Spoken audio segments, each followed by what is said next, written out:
And again, depending on your ticket, like if you're high ticket, there's going to be, a multi-step process, but when you have a medium to lower end ticket, really it's a one-step checkout, two-step process tops, right? From your landing page, your funnel, what have you. Then when I actually get to be able to pay for the product that I want, now we're going to look at, okay, what options do I have? Cash only? Is it check? Can I use a credit card? If so, what type of credit card can I use? Can I use all the credit cards that are available to me? Or can I use things like Apple Pay, PayPal?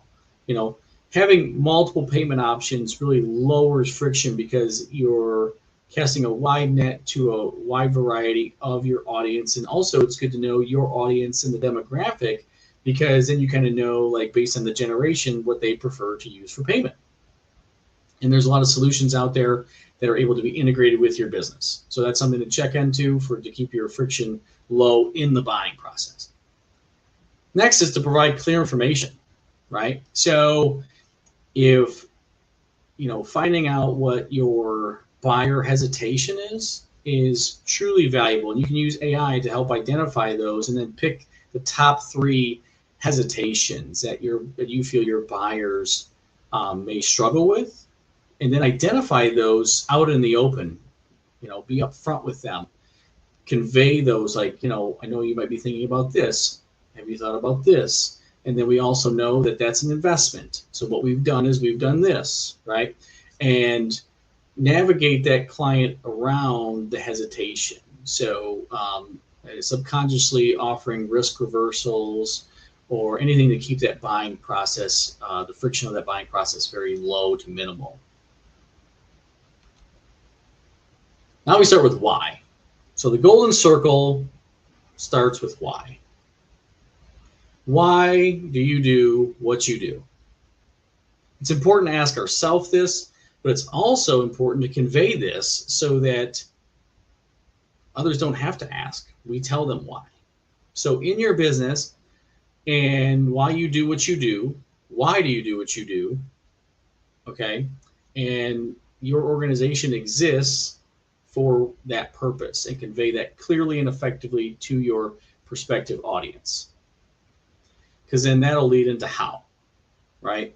And you'll then be able to convey the processes and actions that your business takes, to convey the why for the audience, for the potential client, right? It's all about getting your customers and your clients, right? So going from the audience to the client and customer. So, and then the what. So this is the final piece, just as important as the other two, is the products and service you offer as a result of your why.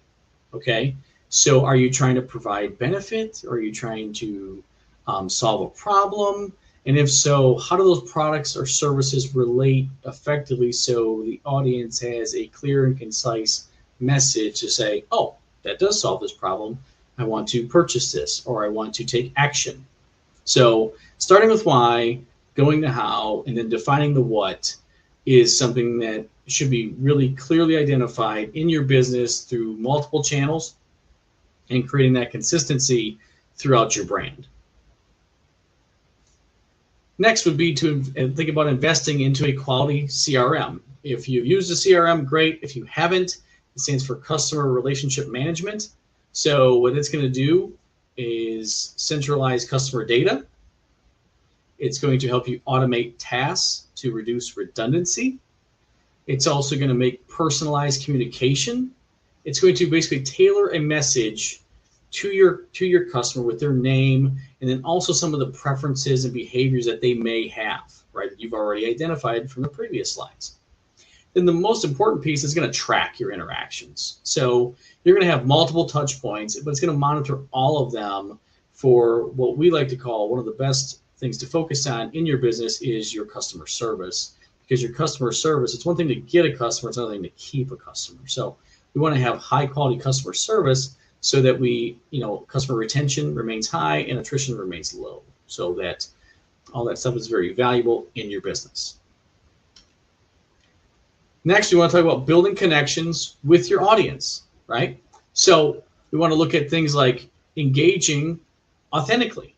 right? Being genuine and interactions with your audience helps build trust. Okay, so we're building trust because we're engaging with them from an authentic perspective. So it, again, determining who your audience is will help you better engage with them authentically, right? Knowing, what demographic, what generation, what product or solution or problem you're trying to solve or solution you're trying to provide, right? And then execute that by providing value. So you can provide value in several different ways. What we like to recommend is providing high value at a low cost, right? So high value, low cost. And we look at that by saying, what type of helpful content, can we provide that's not expecting anything in return, right? And the next piece, we can obtain that by actively listening. So paying attention to the audience, the customer, and their feedback, and then responding thoughtfully.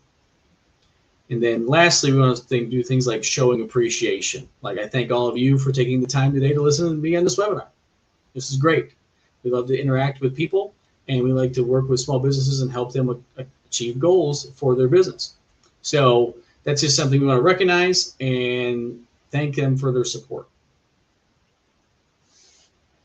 Now we move on to the importance of accessibility. You're going to have items like multiple channels. So in the digital age, it's not just one thing. It's a multiple channel solution. So that varies across things like web chat, text message, email, social media platforms, etc. So you want to be able to offer support through those various channels, various platforms to your audience so that they can respond to you across multiple platforms, not just limited to email only or phone call, right? We want to give them multiple opportunities to respond. The next is when they respond to us, we want to be able to have quick response times, okay? Because the thing about quick response times is, one, it helps keep that customer or client engaged in your business, but also it shows them subconsciously that you value their time, right? So we call that like speed to lead, or just, the success of support, right? So, and then having self-service options. In today's age, we see a lot of business owners providing powerful resources for their customers to find within their site that help answer questions on their own, right? So we're going to direct them, and that's like the navigation piece, being able to have a clear and direct way for those potential clients to have those resources to find the answers that they're looking for.